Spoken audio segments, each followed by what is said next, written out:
오늘도 말씀을 사모해서 또 예배를 드리시는 한 분 한 분들을 주님의 이름으로 축복합니다. 오늘도 우리에게 필요한 은혜를 하나님 주실 줄로 믿습니다. 이재철 목사님의 회복의 신앙이라는 책이 있습니다. 이 책은 제가 신앙적인 고민이 있을 때 참 저에게 큰 도움을 주었던 책입니다. 거기에 보면 저자와의 대담이라는 부분이 나옵니다. 이 책에서 이재철 목사님이 이렇게 질문을 합니다. 회복보다는 정진이나 전진이 중요한 게 아닌가요? 회복이라는 말 자체에서 아무래도 과거 지향적인 느낌을 받게 됩니다.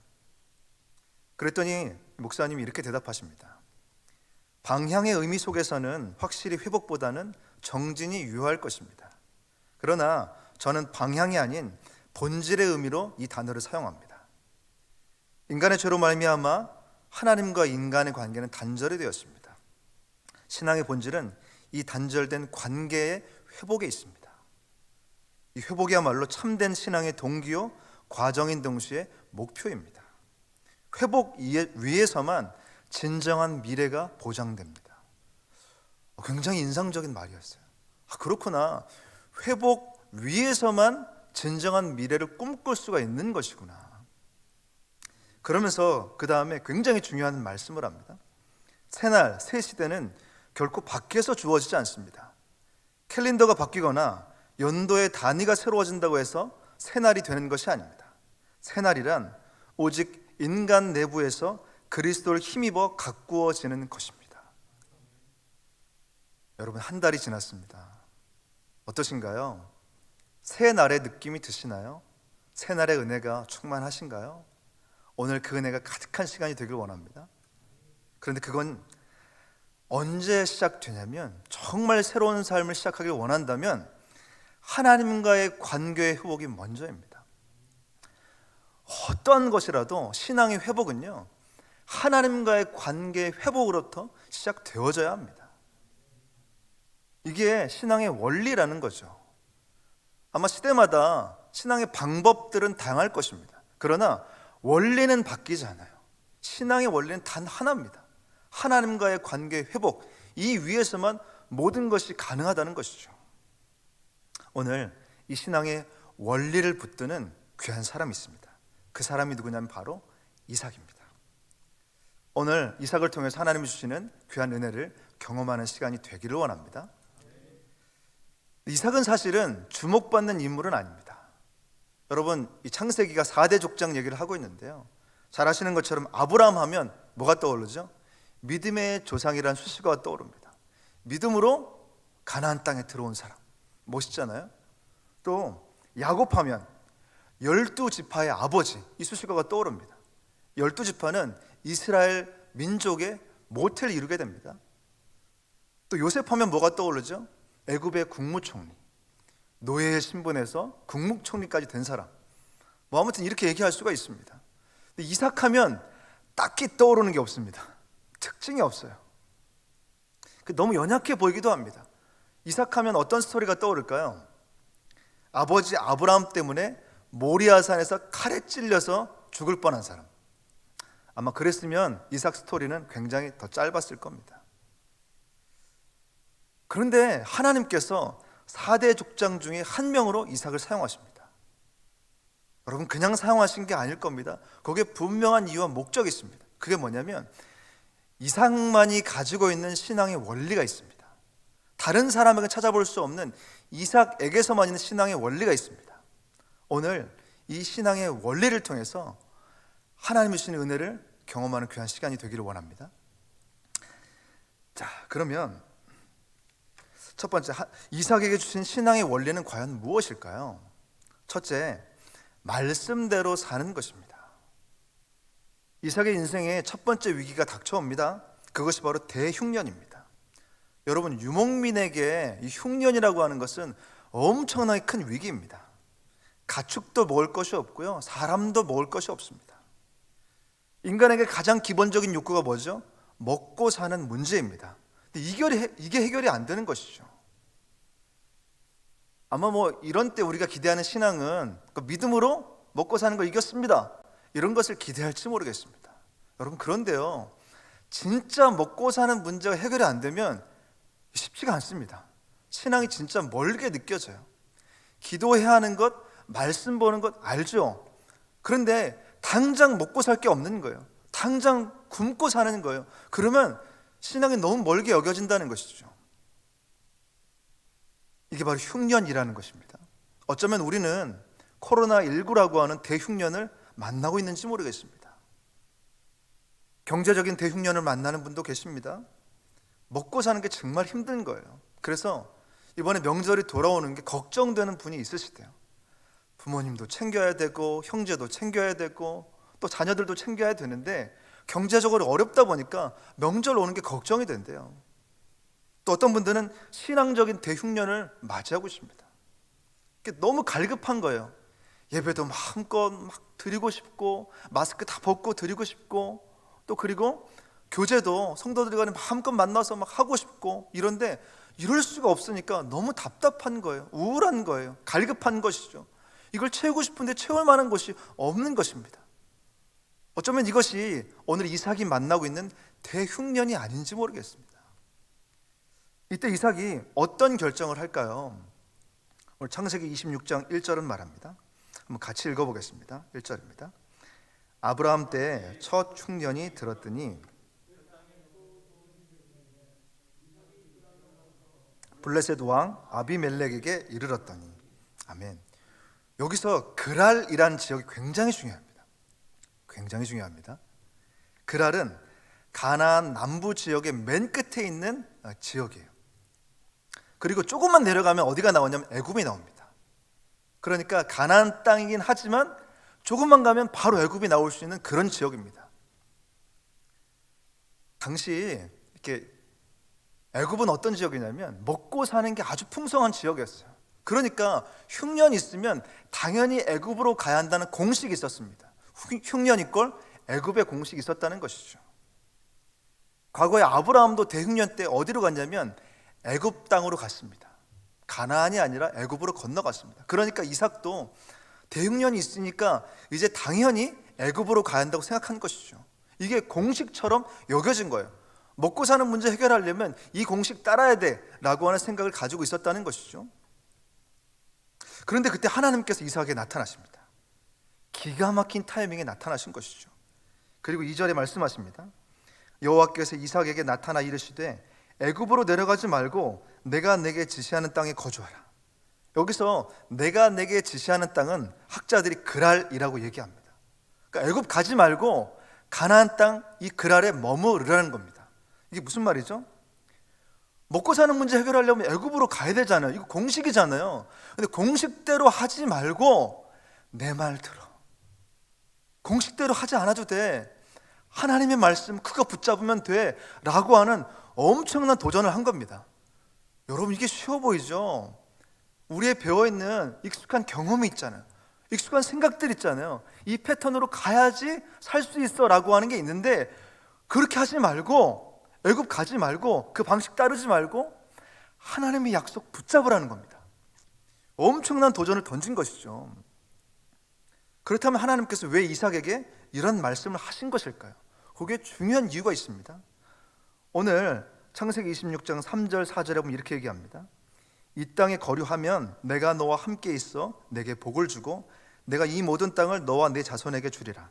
내가 내 아버지 아브라함에게 맹세한 것을 이루어 내 자손을 하늘의 별과 같이 번성하게 하며 이 모든 땅을 내 자손에게 주리니 내 자손으로 말미암아 천하 만민이 복을 받으리라. 하나님이 이삭에게 복 주시길 원하신대요. 그런데 중요한 게 뭐냐면 이 복이 어디서 나와요? 이 복이 과연 어디서 나오는 것일까요? 내가 너와 함께 있어라는 것이죠. 내가 너와 함께 있어. 사실 이게 가장 큰 복입니다. 여러분, 내가 너와 함께 있어를 경험한 사람의 삶은요 진짜 다릅니다. 여기서 모든 복이 흘러나온다는 거죠. 내가 너와 천지만물을 창조하신 그 하나님이 내가 너와 함께 있겠다 말씀한 거예요. 여러분, 그러면 무서울 게 없고요 겁나는 게 없는 것이죠. 성경은 이 사실을 반복해서 신구약 통틀면 엄청나게 많은 구절들이 그런 말씀이 많다는 것이죠. 그래서 어떤 의미에서 보면 가나안 땅은 이런 말씀의 원리가 작동하는 곳, 애굽은 이런 말씀의 원리가 작동하지 않는 곳입니다. 이런 것이죠. 가나안 땅은 먹고 사는 문제에 대해서 말씀의 원리를 가지고 해결하려고 했던 곳이에요. 그러니까 그 결과가 뭐죠? 하나님과 점점점 가까워지게 되는 것입니다. 그런데 애굽은 먹고 사는 문제를 해결은 해요. 세상의 원리를 가지고 해결하다 보니까 어떻게 되죠? 하나님과 점점점 멀어지게 됩니다. 둘 다 먹고 사는 문제를 해결합니다. 그 높낮이는 있을지 모르겠어요. 그런데 하나님과 가까워지든가 멀어지게 된다는 것이죠. 오늘 이삭은 과연 어떤 선택을 했을까요? 놀랍게도 이삭은 그랄 땅에 멈춰서게 됩니다. 하나님의 말씀의 원리를 붙들기로 결정한 것이죠. 여러분, 그러면 흉년 때문에 너무 어렵지 않을까요? 너무 힘들지 않을까요? 그런데요, 그때 하나님이 입히시고 먹이시는 것을 경험합니다. 사람들이 여기까지 잘 가지를 못해요. 너무 무서우니까 하나님이 먹이시고 입히시는 방식까지 잘 가지를 못해요. 이삭은 그걸 경험합니다. 그래서 그 해에 농사를 지었더니 100배나 경험하게 됩니다. 100배 어떻습니까? 네, 저희가 원하는 거죠. 근데 주목할 건 100배가 아닙니다. 결과물이 아니에요. 애굽으로 내려가지 않아도 먹고 살 수 있네? 애굽의 방식을 쓰지 않아도 살아갈 수 있네? 이걸 경험한 겁니다. 이걸 경험하게 된 거예요. 여러분, 이건 엄청난 겁니다. 여러분, 신앙생활은 계속 이 경험이 누적되는 거예요. 아, 그렇구나. 하나님이 입히시고 먹이시는 방식으로 살아갈 수 있는 거구나. 이걸 경험한 것이죠. 말씀대로 살아가는 것 가능한 줄로 믿습니다. 말씀대로 살아가면 입히시고 먹이시는 하나님의 방식도 경험하게 될 줄로 믿습니다. 이걸 경험하는 거예요. 이걸 경험해야 됩니다. 여러분, 저에게 가장 행복한 시간이 있습니다. 언제일까요? 새벽에 혼자 일어나서 말씀 보는 시간입니다. 얼마나 좋은지 모릅니다. 어떤 고민을 가지고 와도요, 어떤 걱정을 가지고 아침에 일어나도요, 그 시간을 만나면 진짜 정리가 됩니다. 깨끗하게 다 정리가 됩니다. 어느 날 제가 시편 19편을 읽는데 순간 멈춰서게 됐습니다. 그 19편 7절에 보면 영혼을 소성시키며 라는 말씀이 있습니다. 이 소성시킨다는 게 회복시킨다는 거거든요.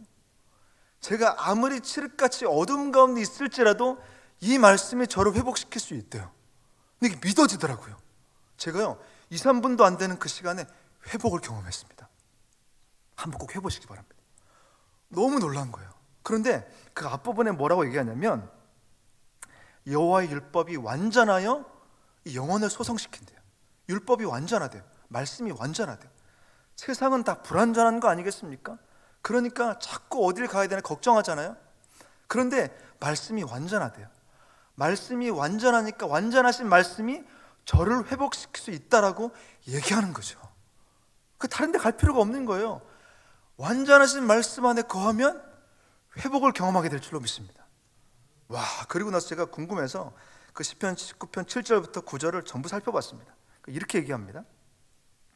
여호와의 율법은 완전하여 영혼을 소성시키며 여호와의 증거는 확실하여 우둔한 자를 지혜롭게 하며 여호와의 교훈은 정직하여 마음을 기쁘게 하고 여호와의 계명은 순결하여 눈을 밝게 하시도다.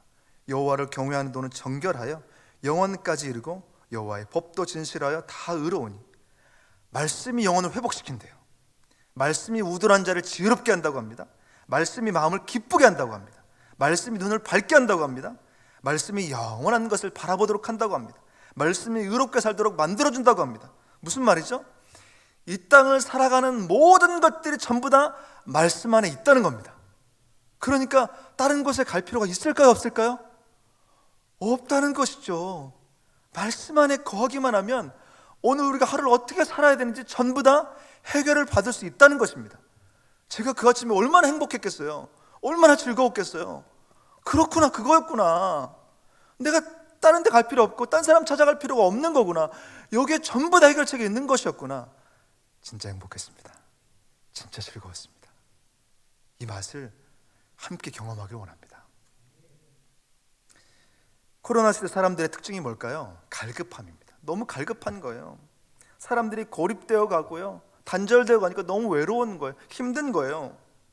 근데 뭔가 채울 걸 찾아보는데 그렇지가 않아요. 그래서 아모스 8장 11절은 말합니다. 주 여호와의 말씀이니라. 보라, 날이 이를지라 내가 기근을 땅에 보내리니 양식이 없어 주림이 아니며 물이 없어 가람이 아니요 여호와의 말씀을 듣지 못한 기갈이라. 여러분, 이 갈급함은요, 양식이 주어진다고 해서 해결되는 게 아니래요. 물을 먹는다고 해서 해결되는 게 아니라고 합니다. 여러분, 가져보셨잖아요. 근데 가져보셨는데 채워지던가요? 다 충족되던가요? 그렇지 않잖아요. 그렇지 않습니다. 더 목마르죠. 더 갈급하죠. 왜 그러냐면 이 갈급함은 여호와의 말씀을 듣지 못한 갈급함이기 때문이에요. 그러니까 말씀을 들어야 채워진다는 것이죠. 그래서 오늘 아모스 선지자는 분명히 얘기합니다. 아모스 5장 4절에 여호와께서 이스라엘 족속에 이와 같이 말씀하시기를 너희는 나를 찾으라 그리하면 살리라. 너희는 나를 찾으라 그리하면 살리라. 하나님 말씀 앞에 나아오라는 겁니다. 하나님의 말씀을 읽으라는 거예요. 하나님의 말씀을 먹으라는 것이죠. 그러면 살게 된다는 겁니다. 회복된다는 것입니다. 제가 오늘 예배를 끝난 후에 기대하는 게 있습니다. 막 말씀 운동 일어났으면 좋겠어요. 말씀을 읽는 운동이 막 일어났으면 좋겠어요.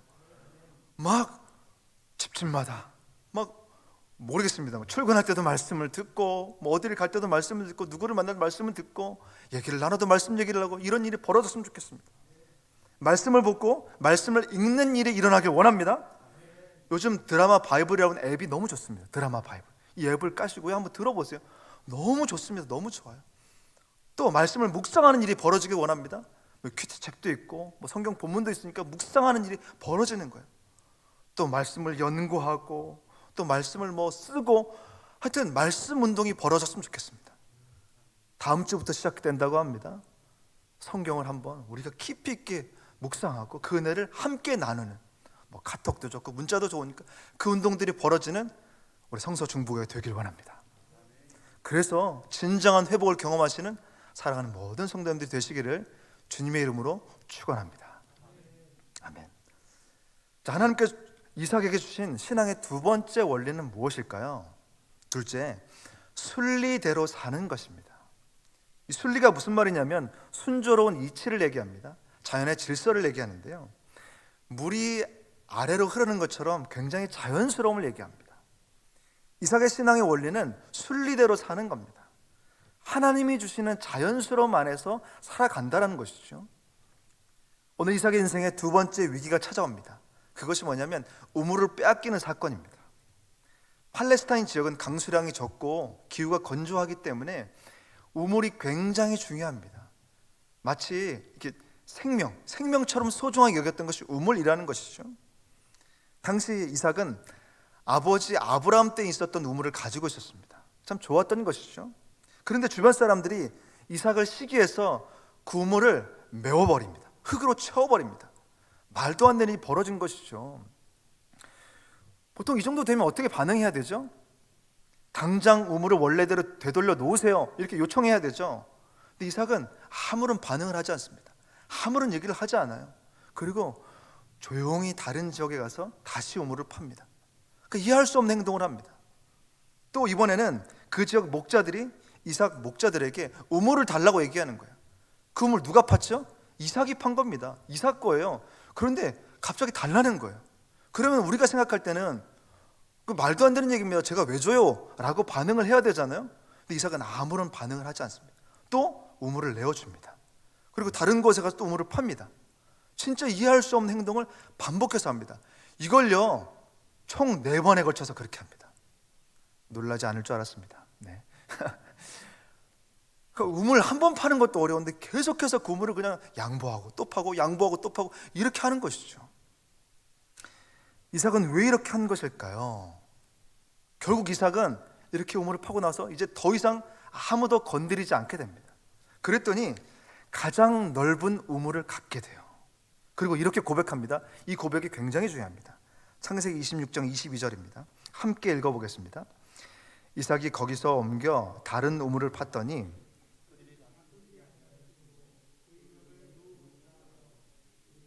이제는 여호와께서 우리를 위하여 넓게 하셨으니 이 땅에서 우리가 번성하리로다 하였더라. 아멘. 여기서 주목할 구절이 뭐냐면 이제는 여호와께서 우리를 위하여 넓게 하셨다라는 것입니다. 이제는 여호와께서 하셨다라는 겁니다. 이게 굉장히 중요합니다. 이제는 여호와께서 하셨다. 이삭은 누군가 질투해서 우물을 메워버릴 때 아직은 하나님께서 주시는 우물이 아니구나 이렇게 생각한 거예요. 굉장히 단순하게 생각한 겁니다. 또 누군가 다툼으로 우물을 가지려고 할 때 이번에도 아직은 하나님께서 우물을 주시는 것이 아니구나 이렇게 생각한 거예요. 이게요, 여기에 분노가 없습니다. 여기에 울분이 없어요. 여기에 억울한 게 없습니다. 그냥 이삭의 삶은요, 안 주셨구나, 주셨구나, 굉장히 자연스러웠습니다. 그 순리대로 살아가는 것이죠. 그래서 제가 볼 때는 이삭한테 스트레스가 없을 것 같습니다. 스트레스 없는 인생, 하나님의 순리 안에 살아가는 것이죠. 그냥 물이 흘러가는 대로 사는 것처럼 하나님의 물줄기가 이렇게 흘러가나? 그러면 그 물줄기 따라 살아가는 것입니다. 이게 이삭이 하나님의 순리대로 살아가는 인생이라는 것이죠. 제가 이 본문을 묵상하면서 떠오르는 인물이 생각이 났습니다. 야곱을 굳이 표현하자면 영리, 순리의 반대, 영리의 인생 같아요. 왜냐하면 하나님이 아니라 자기가 굉장히 강했던 사람이 야곱입니다. 야곱은 자기가 원하는 건 무조건 얻어야 되는 사람이었습니다. 그래서 자신의 경험과 생각을 총동원해서 악착같이 살았어요. 그런데 야곱의 인생은 혼자였습니다. 베델에서 혼자였어요. 얻었는데 혼자였어요. 많은 거 얻었는데 야복강에서 혼자였어요. 혼자인 인생이었습니다. 그리고 자기보다 더 자기가 강한 사람을 만나게 됩니다. 누구죠? 라반을 만나고요, 또 에서를 만납니다. 이게요, 끝이 없는 거예요. 그러니까 하나님 앞에 무릎 꿇을 수밖에 없었던 인생, 바로 이 사람이 야곱이라는 것이죠. 근데 반면에 이삭은 어떻습니까? 제가 서론에 말씀드린 것처럼 이삭은 모리아산에서 아버지가 칼로 자기를 죽이려고 할 때 아무런 반응을 하지 않아요. 마치 죽을 사람인 것처럼 아무런 반응을 하지 않습니다. 하나님께서 하시는 것에 자신의 몸을 내어 맡기는 것입니다. 이게요, 무기력해 보이시죠? 아닙니다. 엄청난 겁니다. 엄청난 거예요. 하나님이 하시는 일에 자신의 몸에 힘을 빼고 내어 맡기는 거, 이거 엄청난 겁니다. 그때 뭘 경험하면 하나님께서 예비하신 어린 양을 만나게 된다는 것이죠. 저는 이런 인생을 살았으면 좋겠어요. 우리가 이런 인생을 살았으면 좋겠습니다. 순리대로 살아가면서 하나님이 채우시는 것을 경험하는 것이죠. 오늘 이삭의 인생에 정말 놀라운 일이 이제 벌어지게 됩니다. 이삭을 괴롭혔던 사람들이 찾아와요. 그리고 이삭과 평화 조약을 맺자고 찾아오는 거예요. 말도 안 되는 일이 벌어지게 된 것입니다. 오늘 창세기 26장 28절 29절 이렇게 얘기합니다. 그들이 이르되 여호와께서 너와 함께 계심을 우리가 분명히 보았으므로 우리의 사이 곧 우리와 너희 사이에 맹세하여 너와 계약을 맺으리라 말하였노라. 너는 우리를 해하지 말라. 이는 우리가 너를 범하지 아니하고 선한 일만 내게 행하여 내가 평안히 가게 하였습니다. 이제 너는 여호와께 복을 받은 자니라. 아멘. 여호와께서 너와 함께 계심을 우리가 분명히 보았대요. 여러분, 이 사람들은 하나님을 믿는 사람들이 아니었습니다. 근데 하나님을 믿지 않는 사람들이 보기에도 이삭은 하나님이 함께 계시는 사람이 분명한 거예요. 여러분, 이런 인생 살고 싶지 않습니까? 그 예수님 안 믿는 사람들이 보는데 이 사람만큼은 진짜 그 예수님 믿는 사람, 예수님이 함께 계시는 사람 같은 거예요. 제가 듣고 싶은 얘기입니다. 이 목사님은 다른 건 모르겠는데 하나님이 함께 계시는 사람 같아. 이거 듣고 싶은 거예요. 그 왜 그런 줄 아세요? 사람들이 계속해서 이삭의 우물을 메워버리거나 빼앗아 가는데 이삭이 우물을 파면 다시 우물이 샘솟는 거예요. 생명의 근원되는 우물이 끊임없이 나오는 거예요. 팠다 하면 우물이 나오는 인생. 이게요, 진짜 대단한 겁니다. 총 이삭이 6번의 우물을 다 파거든요. 역시 놀라지 않으신 줄 알았습니다. 네.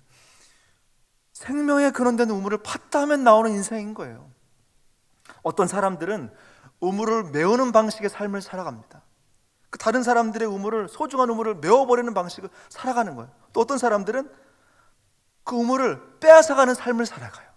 자기를 위해서 다른 사람의 그 생명과도 소중한 우물을 빼앗는 삶을 살아가요. 그런데 이삭은요, 우물이 끊이지 않는 방식의 삶을 살아갔어요. 퍼주고 퍼졌는데 우물이 끊이지 않게 샘솟는 거예요. 여러분, 그게 예수 믿는 사람의 인생인 것이죠. 그 비결이 뭐냐면 누군가 도와주는 손길이 있는 거예요. 누군가 도와주는 손길, 그분이 하나님이신 거죠. 하나님의 도우시는 손길을 경험하는 인생이었다는 것이죠. 여러분, 사람들 보기에는 무기력해 보일지 모르겠습니다. 무능력해 보일지 모르겠어요. 그런데 섬세하게 하나님의 도우심을 경험했던 사람이 이삭이라는 것이죠. 하나님께서 멈추라고 하면 멈춰요. 하나님이 가라고 하면 갑니다. 자기 생각 같은 건 없는 것 같아요. 근데 그렇게 해요. 하나님이 물줄기를 흘려주시면 그 흐름대로 가는 거예요. 그거 없으면 없는 대로 또 사는 거예요. 이게요, 엄청나고 대단한 겁니다. 거기에 원망이 없고 불평이 없어요. 울분이 없다는 것이죠. 하나님의 순리대로 사는 인생인 줄로 믿습니다. 성경에 보면 이와 유사한 사람이 한 사람 나오는데 요셉. 요셉이 형들의 미움을 받아서 애굽으로 노예로 팔려가게 됩니다. 그럼 우리 마음은 어떨 것 같아요?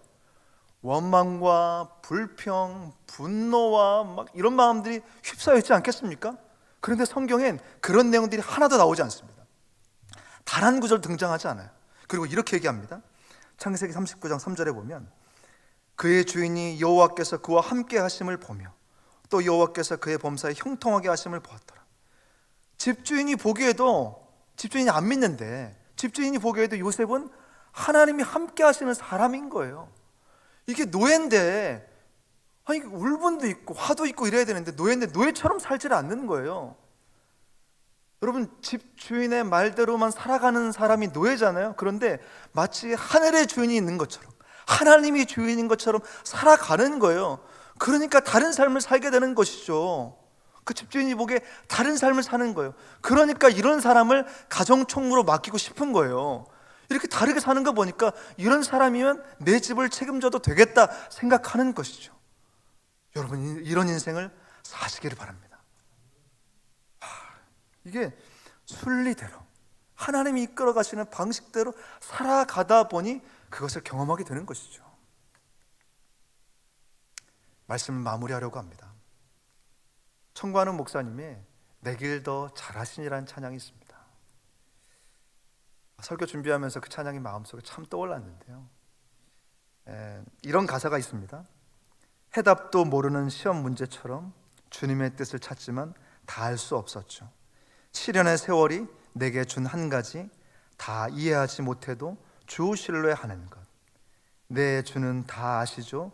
나의 길을, 내 삶을 다 맡깁니다. 내 길 더 잘하시니.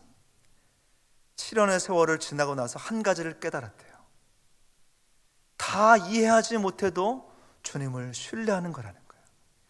이해해서 다 믿고 신뢰하는 게 아니라 신뢰하고 따라가다 보면 다 이해가 된다라는 거예요. 신앙의 원리가 그렇습니다. 그래서 내 삶을 맡긴다는 거예요. 왜냐하면 내 길을 더 잘하시니까. 와, 이렇게 그 흐름 따라서 자신의 몸에 힘을 빼고 맡겨드린 삶을 산다라는 것이죠. 제가 좋아하는 구호 같은 게 있습니다. 제 자신한테 하는 메시지인데요. 기도보다 성령보다 앞서지 말라는 겁니다. 어떠한 상황이 돼도, 어떠한 환경이 돼도 기도보다 성령보다 앞서지 말아라. 그러니까 제가 좀 조급한 마음이 생길 때, 걱정되는 마음이 찾아올 때, 저도 그런 때가 있습니다. 그때 제 자신한테 얘기를 해요. 기도보다 성령보다 앞서지 말라. 기도보다 앞서서 이루고 싶은 게 뭐냐? 성령보다 앞서서 그렇게 이루고 싶은 것이 무엇이냐? 그 하나님이 원하시지 않는 거 아닐까? 제 자신한테 말하는 것이죠. 기도보다 성령보다 앞서지 않고 하나님이 주시는 물줄기 안에 살아가는 인생이 되시기를 원합니다. 나중에 한번 집에 가서 스스로에게 한번 해보세요. 기도보다 성령보다 앞서지 말자. 오늘 그러기 위해서 말씀대로 살아가는 인생이 되기를 원합니다. 또 그리고 순리 안에 살아가시는 인생이 되기를 원합니다. 오늘 이 신앙의 두 원리를 붙들고 살아가는 모든 성도님들이 되시기를 주님의 이름으로 축원합니다. 기도하겠습니다. 하나님 아버지, 때로는 나 자신이 초라하게 보일 때도 있고 무기력하게 보일 때도 있습니다. 그런데 주님, 우리 안에 주님이 계신다고 하니, 내가 너와 함께 있다고 말씀하시니 그 주님을 붙들고 나아가기를 원합니다. 하나님, 세상의 원리가 아닌 하나님의 말씀의 원리를 붙들고 살게 하여 주옵소서. 이 말씀이 나를 회복시킬 수 있는 줄 알고, 이 말씀 안에서 우리가 진정한 회복을 경험할 수 있는 줄 알고 말씀을 붙들고 살게 하여 주옵소서. 이번 주부터 그렇게 살길 원합니다. 우리를 붙들어 주옵소서. 그리고 하나님의 순리 안에 살아가게 해 주옵소서. 하나님, 아무리 조급해도, 아무리 걱정돼도 하나님의 순리 안에 몸에 힘을 빼고 맡기며 살아갈 수 있도록 도와주옵소서. 그래서 하나님이 이끌어가시는, 하나님이 도와주고자 하는 인생을 살아가는 모든 성도님들이 될 수 있도록 붙잡아 주옵소서. 오늘 그것 때문에 진정한 회복을 경험하는 우리의 모든 삶이 될 수 있도록 복되게 하여 주옵소서. 감사드리며 예수님의 이름으로 기도합니다.